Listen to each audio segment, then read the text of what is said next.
Morning, people. I'm not a morning person.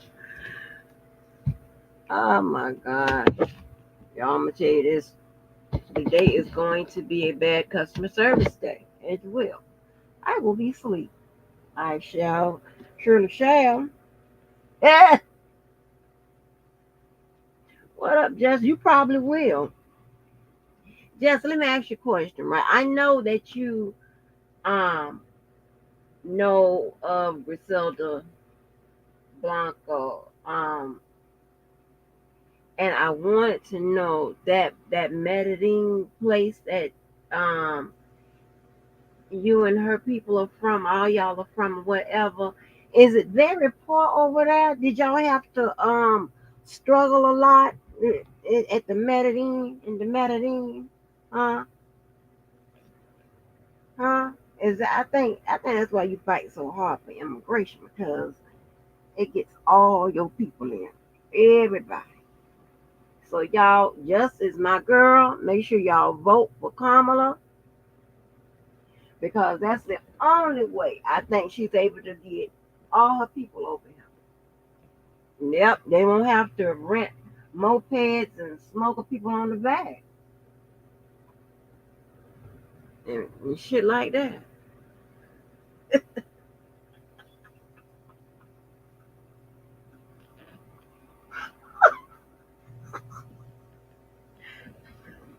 Y'all let me go to the restaurant real quick. Oh, let me put it's out. It's after the 3 minute mark. So let me put up these people just in case they pop on. What up, YouTube? What up, Facebook? What up, Twitter? Oh my God, Twitter, yo! I watched the killing of King Von. I wanted to see it without all that blurred out stuff, whatever. You know, Twitter carries it like Al Jazeera, honey. You see the eyeballs and all of that. Yeah, that was pretty sad to see that boy shot and laid out in that street like that.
Yes, ma'am. We see you. Okay, you don't rewind. And well, I guess you was up on the live yesterday, so I can see you don't go back and rewatch the beginning because Mo and I was talking about, it, and it's in the title from yesterday. Well, his name is in there, so I couldn't fit the whole thing in there. But Yeah, we watched it. She had hit me up, and I was like, "Oh my gosh, that is my dude." Hold on, let me check something. Get this dude name right.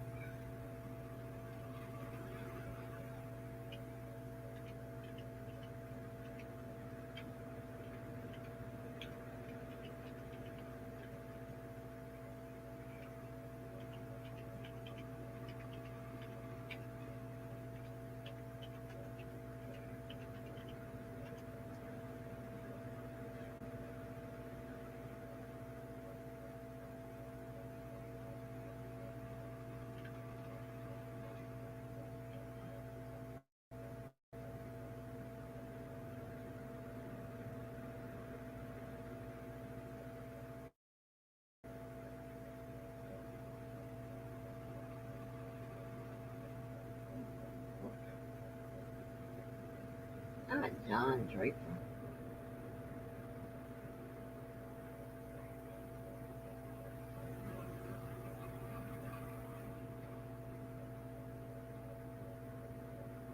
Um, yeah. We had talked about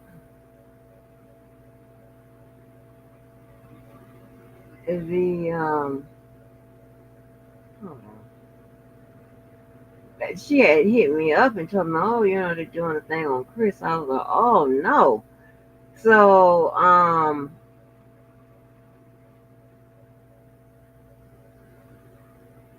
so I went and we was watching it actually like the same time, and I was like, "Oh boy."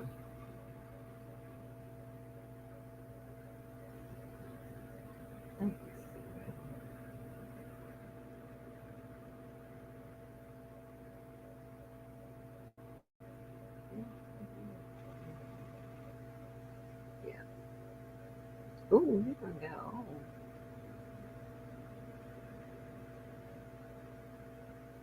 Ooh, you look. Damn. Boy, boy, boy, he look rough to be 43. God damn. He still work for the government. So I was watching documentary.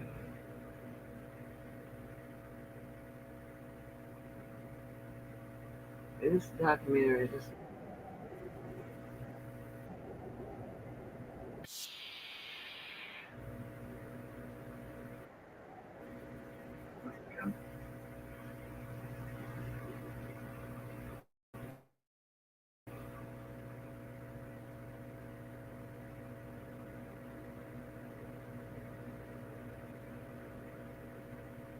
hold on, I'm not running where y'all are yet. But I was watching name of it deal about like sharing when like the documentaries and stuff we watch suggest that you watch and then we can come back and talk about them because since you heard I love documentaries, that's what we can do, honey. But the name of the documentary is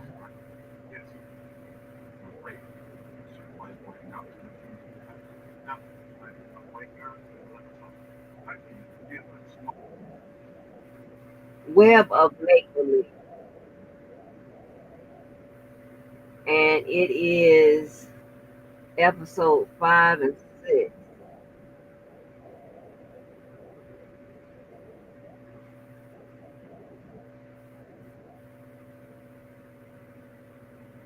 Right, right, and he had a lot. Ooh, people on Twitter. I sure appreciate it YouTube and Facebook. If y'all all can find that like button, I appreciate it. I would appreciate it.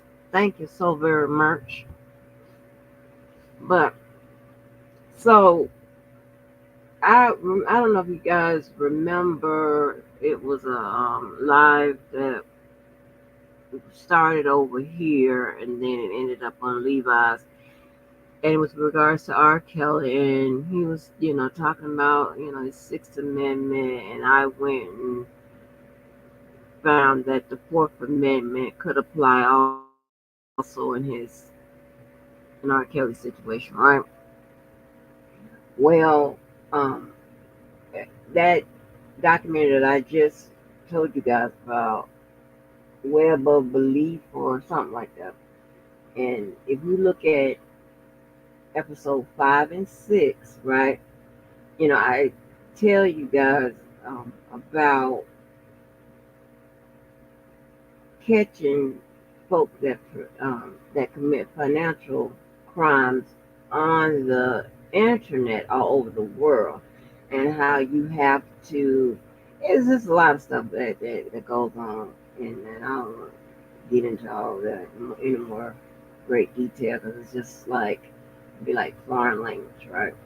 But if you look at that documentary, it'll pretty much describe when you don't take a traditional path in law, like what you see these people walk into these courtrooms and do, you can do what they do in that particular documentary.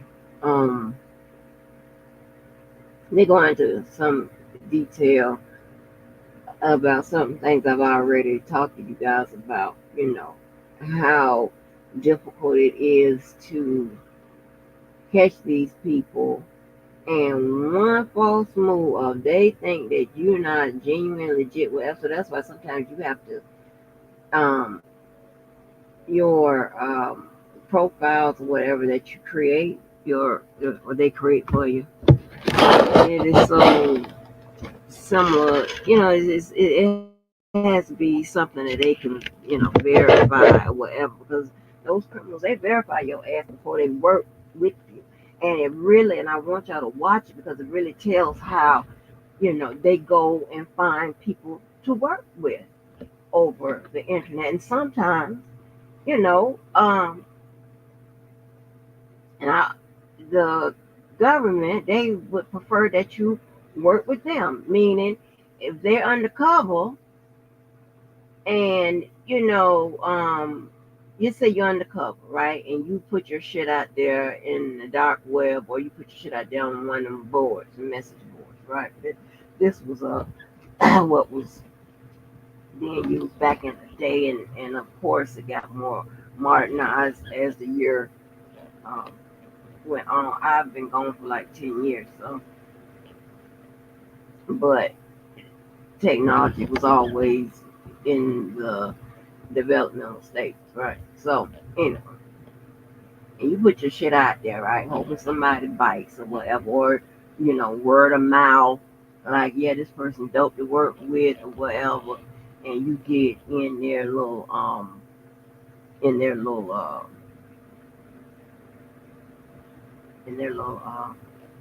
group, right? Get the trust established, boom, you know, you can catch some folks. And but the funniest thing is that they talk about the IRS, the investigative area in the IRS, and I tried to tell you the IRS, them motherfuckers the most. Listen, they solve more crimes than the FBI.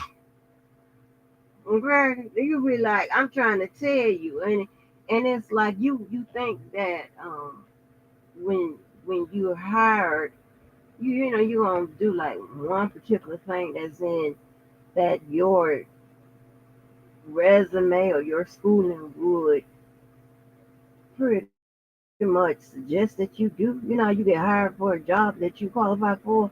Now your ass get hired, you might be trained to do any goddamn thing. You like, what the fuck? What the fuck? Okay, like anytime they give cadets, you know, 19, 20, 21-year-old cadets, uh, secrets, um, secrets of the United States or whatever, you don't trust them little young kids. I mean, shit. Yeah, I know. We got a lot going on in America. Hey, Atmos. Atmos, I had to tell everybody, I just had to make everybody feel comfortable and let everybody know that I had to take you from number one. You're number two. Some people got deleted off the list. Well, not really deleted, but they're so low on the list that it doesn't even matter. But I had to let people know that you're not number one anymore because if I would have taken you off of number one, it would have been hell for me. Baby, I'm the number one person they like to attack. It's nothing personal, it's political, and I just had to take you down for number one. I don't know what to say. But what is going to happen is I have to, I don't know. It's either Keller or Open gonna have to take number one.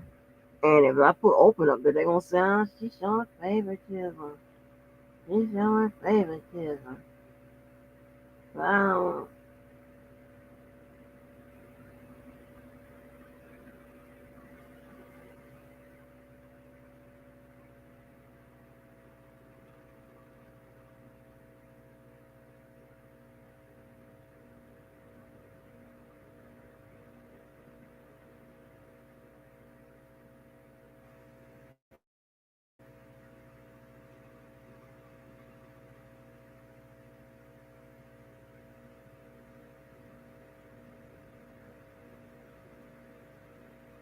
Come on, y'all.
I wish I knew how to text like these young people. I swear, I got one finger text.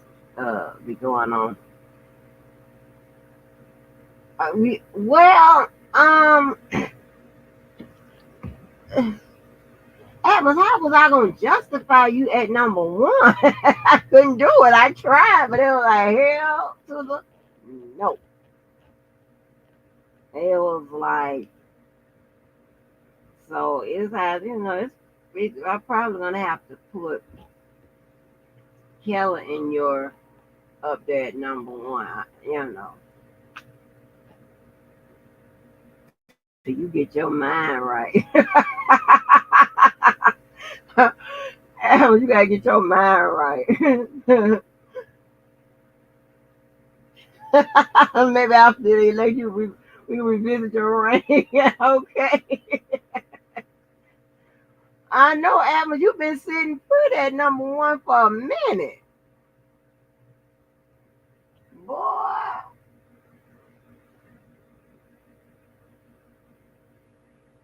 But yeah, y'all. So